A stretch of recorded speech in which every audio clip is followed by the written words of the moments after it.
Barcelona is the vibrant capital city of Catalonia in Spain that houses art, fashion, commerce, technology and sports alongside self-managed communities in squats, cooperatives and collectives. The SHARECITY database found 99 diverse food sharing initiatives in Barcelona. To explore these in greater depth, I conducted 4 food sharing ethnographies in 2017, and this presentation describes these initiatives to just draw out key themes and questions for further research. So Barcelona is one of Europe's most densely populated cities. Key historical events include tension between Catalonia and Spain, beginning in the 17th century when Spain abolished the Catalan constitution. Catalan separatism re-emerged in the 19th century, where a compromise was reached in 1932 where the Statute of Autonomy for Catalonia became law. In 1939, Barcelona fell to General Franco, who once again stripped away Catalonia's autonomy, repressed nationalism, and restricted the language. The autonomous community of Catalonia was established in 1979 following Franco's death, and in 2006, Catalonia received nation status. However, in 2010, Spain's Constitutional Court declared that while Catalans may constitute a nationality, that Catalonia itself is not a nation. The 2000 economic crash badly affected Barcelona, continuing to suffer from rising unemployment, housing speculation and economic austerity along with the rest of Spain. In 2011, the 15M Indignados protests erupted in Madrid and Barcelona in response to the crisis, party dictatorship, political corruption and social injustice, when up to 8 million citizens occupied Plaza del Sol in Madrid and Plaza de Catalunya in Barcelona. 15M united people across society, fostering alternatives based on mutual support, and later catalyzed into the Occupy movement that spread across the world. In recent years, there's been a revival of the Catalan independence movement. The Catalan President Puigdemont and fellow politicians were placed in jail in charges of sedition following an unapproved independence referendum leading to many protests across Catalonia. So this history of protests has fostered the emergence of diverse alternative economies, termed the social and solidarity economy, a mix of formal, informal, individual and collective initiatives that prioritise meeting the needs of people over making a profit. The social and solidarity economy champion values of equity, sustainability, participation, inclusion and community. So too has Barcelona become a world centre for social innovation and technology, showcasing a thriving entrepreneurial startup scene. Being dynamic, diverse and disruptive, these emerging sectors often occupy an explorative, blurry, grey regulatory zone. And so too is Barcelona home to a thriving tourist sector, recognised as Europe's 8th most visited city in 2009. While tourism presents economic opportunities, it also places extreme pressure on residents' quality of life, where anti-tourist sentiments have heightened across the city. Badly impacted by COVID-19, Barcelona's tourist sector is now suffering from long-term lockdown that could cost anywhere up to 73 million euros, possibly heralding another economic downturn for Catalonia's citizens. So I first conducted a pilot study in 2016 to identify Barcelona's key stakeholders and to acclimatise to its local language, culture and context.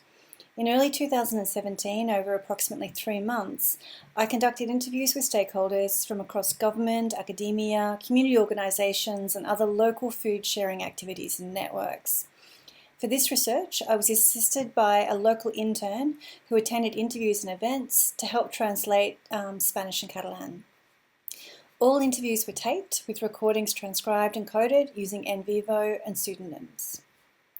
So from this 2-part mapping of the food sharing landscape, 4 case studies were chosen for detailed research. These initiatives were based across Barcelona, with Can Mesteo and Espigoladors located on either side of Barcelona's peri-urban zone, while Eat With is being an international not-for-profit across more than 50 countries, and La Shara is based in Gracia, an inner-city suburb in the northern part of Barcelona that's full of cooperatives and alternative food practices.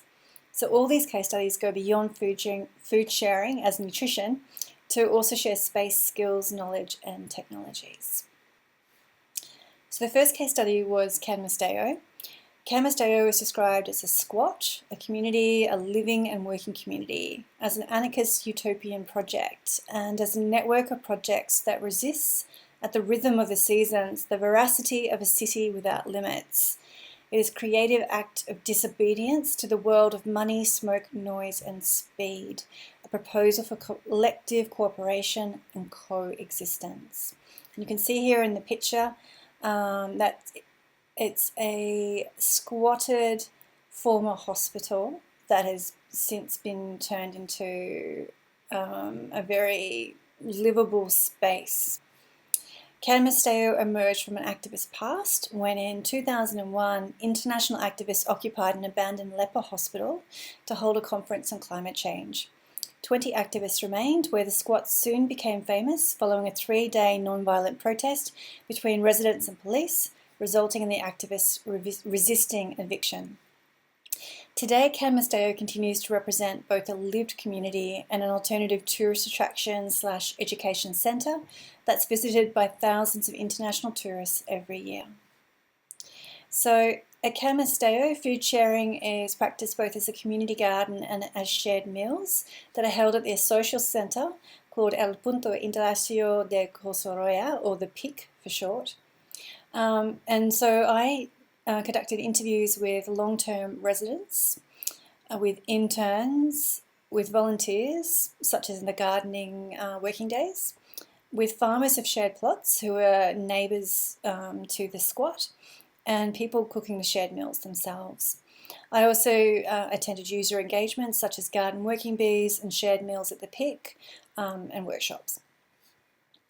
So long-term residents live their degrowth ethics at Can Misteo, and they're able to reduce time spent in external employment by maintaining the building and running the events. Can Misteo has created its own community that feels like a haven on the outskirts of Barcelona. It works with its neighbours to add to rather than detract from the local landscape, using environmental techniques whilst growing and sharing food. It welcomes a diverse range of visitors with knowledge in justice and sustainability to act as a melting pot of political change, symbolising Barcelona's politics of justice and its history of resistance and rebellion. So food sharing here enables political ideas and lived realities to happen, and it takes place, by growing food in the garden, but also in those shared meals, and joins together a much wider community. The second example is LaShada. LaShada is a consumer cooperative where members work together to redistribute fresh food while supporting farmers to develop ecological approaches for production. CSAs were created in Catalonia in the second half of the 19th century in response to the socioeconomic fallout from the Industrial Revolution. And despite the disappearance of many cooperatives soon after, interest in agroecology consumption remained due to the Spanish dictatorship and spread of capitalism, reactivating the agroecology movement in the early 1980s. So at LaShada, food sharing is demonstrated as a consumer cooperative based at the social centre. It's called Ateneu Rosa de Foc in Gracia. There I conducted 8 interviews with long-term members and with members of cooperatives who share the same space. La Tofona is another name of another cooperative. I also joined the cooperative as a member, so I could work on the roster, attend assemblies, do a weekly visit to the centre to order and collect my groceries, and to attend various presentations by farmers. I also attended workshops by researchers to discuss the cooperative movement in Catalonia. So LaShada was established in 2001, and where many of the initial members were families from Gracia who expressed health as a key motivation and who sought to self-manage distribution of healthy, local and ecological food. CSAs support quality human relationships, democracy, sustainability and justice, and by enabling members to reduce consumption and to endorse social environmental values in their diets, CSAs nurture good intentions between country and city, promoting an ethical lifestyle. La Charter has a fluctuating membership with an ideal number of about 40 consumer units, where they start a new cooperative once this number's reached. And so after I did this research, I worked with Espelt from the Open University of Catalonia to complement this research with extensive quantitative mapping of CSAs across Catalonia by drawing on his work that was conducted with the not-for-profit organisation PAMAPAM. And so we have a chapter coming out in a book, and here you can see this amazing map of how many cooperatives exist just in Barcelona alone. So through this research, Espelt has also identified the evolution of technologies that are being used by CSAs in Barcelona. And so if you look at the table, you can see how they've changed from internal use within a single group to shared use across groups to become open source platforms that can be replicated, as in the case of La Charter. To then look at becoming open source platform for use at a local level and then at an international level. So in the paper with Espelt, we investigated the values of La Charter as an example of the social and solidarity economy and how technology impacts those goals. So we found that to uphold the goals of social and solidarity economy, that technology for degrowth needs to prioritise human over market relations, endorsing conviviality and deepening democracy through reflective participation and consensus. So for La Charter, open source platforms and reflexive monitoring enabled technologies to support their goals. You can see there some of the concerns that came up when discussing technology. Okay, so third example of food sharing in Barcelona was Espigaladors. Espigaladors is a social enterprise that harvests and redistributes food that would otherwise go to waste from farmers' fields. They also provide educational programs for school children about food waste, and they process some of this food waste to sell as bottled jams and chutneys. Espigaladors also have an advocacy arm. It's called PA, P-A-A. Well, it's longer, but it's a short version in Catalan, who work to push ahead legislative change to address food waste concerns in Europe. And here you can see some of the crops that were being harvested and then collected by the local charities. So for Espigaladors, I conducted interviews with gleaners, farmers, with Banco de Aliments, which is the formal food bank for Barcelona, and with the founder and coordinator of Espigaladors for their school program and for their jam making. I also attended meetings with the wider food waste community, so with PA, with another food gleaning network, and I also interviewed a researcher in food waste.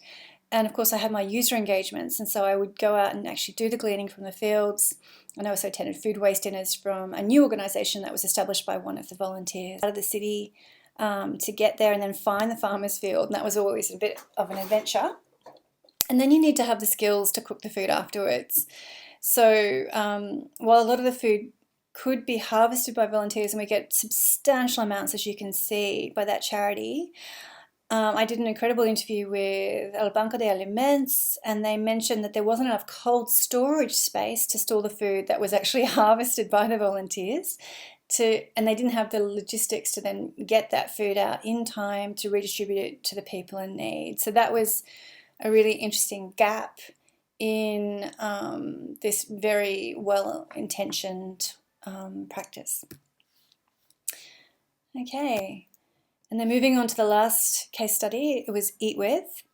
So it does food sharing by using web-based platform to connect hosts with diners for social dining in private homes.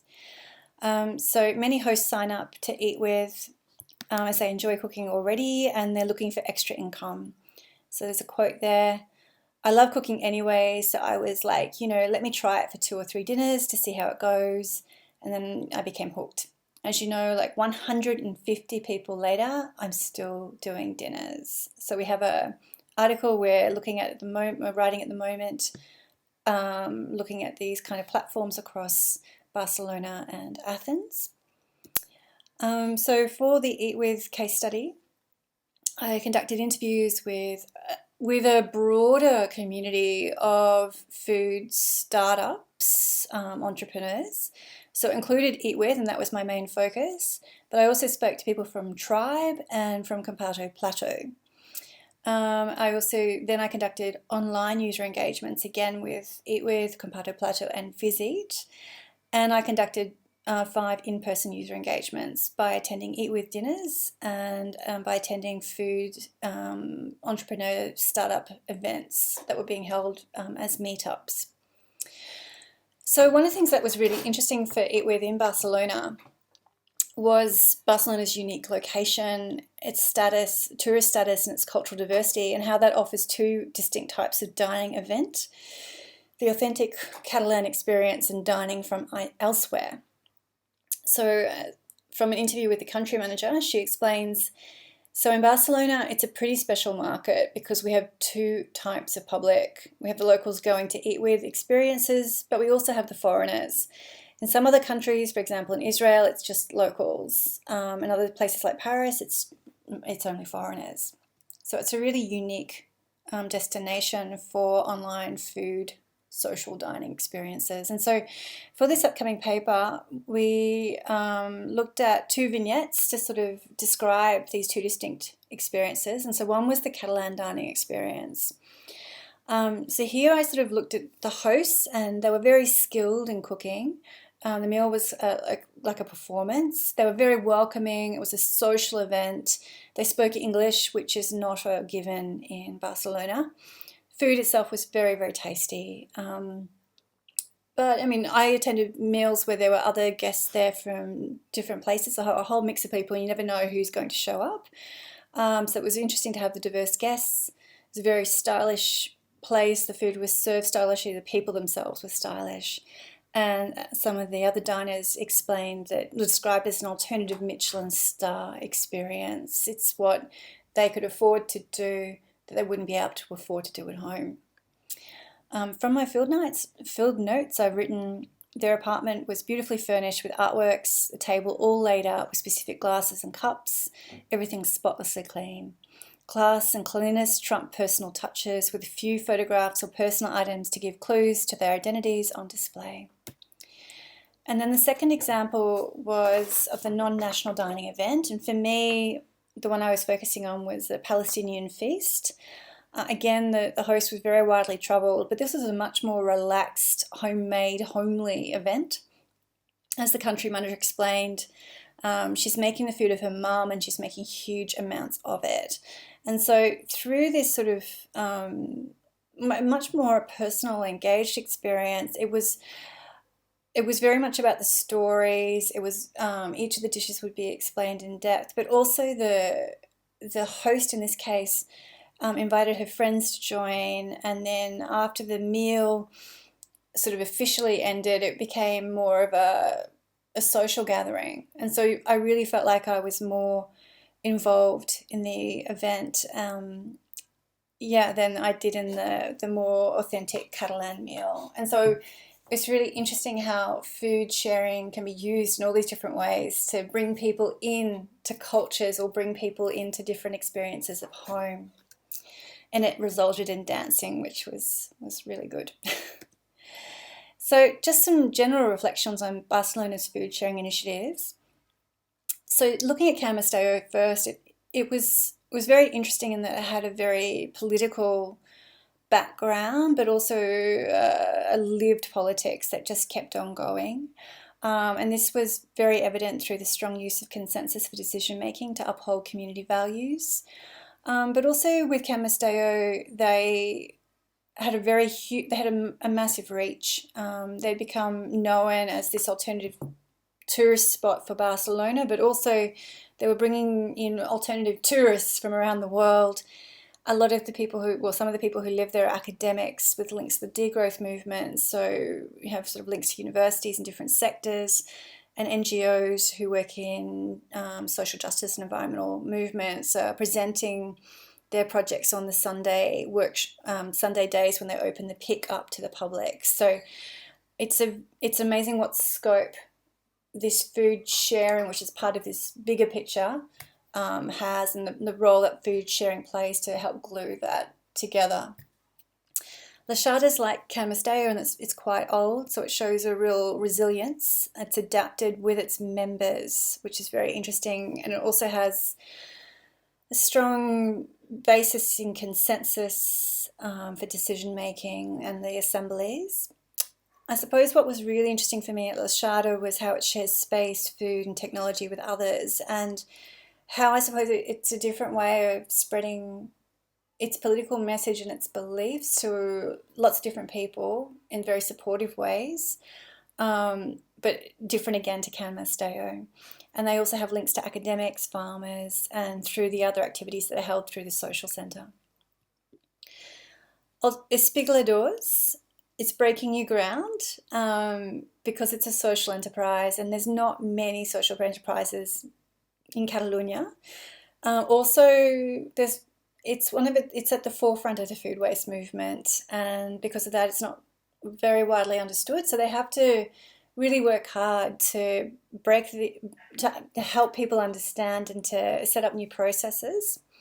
And so for this reason, they've had to change their model a few times to keep afloat.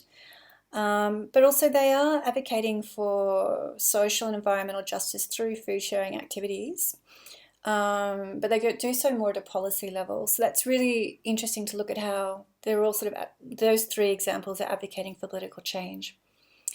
And then the final example, Eat With, very different to those three in being for-profit. It's very diverse, dynamic and adaptable. Again, it's sort of, for me, it was very interesting in terms of how it offered a possible, means to earn money and start empowering people in their homes to earn money when they've been affected by austerity. However, this bit of grey zones could actually negatively affect them because it wasn't clear how much risk the hosts were taking on and how much the company was supporting. It was because of that grey zone and nothing being quite sort of worked out. So it was a very experimental space and lots of negotiations still going on in that territory. Also, it was really interesting in terms of providing a different version of alternative tourism and providing a step closer towards an authentic Catalonia, but a very different type of Catalonia again. So I suppose all of those examples provide you with different insights to Barcelona, which goes beyond a normal tourist gaze, and it does a lot of that through food sharing. So characteristics of the Barcelona food sharers can be seen as being diverse, numerous. For CSOs alone, Espelt recorded that there were 56 collectives that represented 157 producers and 13 intermediaries in Barcelona. It's amazing. They're persistent, with case studies going strong beyond 15 years. They're innovative. They use new adaptable technologies and hybrid alternative economic models. They're disruptive. They have activist pasts, and they seek socially just and environmental sustainabilities for futures. They supported The Guardian called Ada Colau the world's most radical mayor, and she has been supporting for some incredible initiatives that include things like the Digital City Plan, Pro-Commons, and the social and solidarity economy. And they're also embedded within a wider ecosystem of food sharing movements. So these food sharing ethnographies in Barcelona highlight the importance of sharing beyond food. So the space, technologies, time, labour and skills that go into food sharing practices and their importance, connection to place, history, shared ideals and community, and the importance of politics and process. So how consensus, staying small and replicating, so you replicate the groups when they get too big rather than growing them in size, and then staying sharp, holding on to your ideals and making sure you employ monitoring techniques to make sure that they stay there. And then finally, it also raises questions of strategies of maintaining resilience through food sharing over time, strategies replicating food sharing across cities to other cities, if we should institutionalise food sharing to sustain it, or if instead we should be looking at how can government change their approach to revalue these initiatives and to reconsider the economy to support food sharing practices and diversity of those, to look at the benefits of technology versus threats to consumption, politics and sociality, and as came through in this research, the discordance between anti-capitalist and for-profit food sharing approaches and how can they work together, I suppose, to support each other and support greater food sharing in Barcelona and elsewhere. Thank you.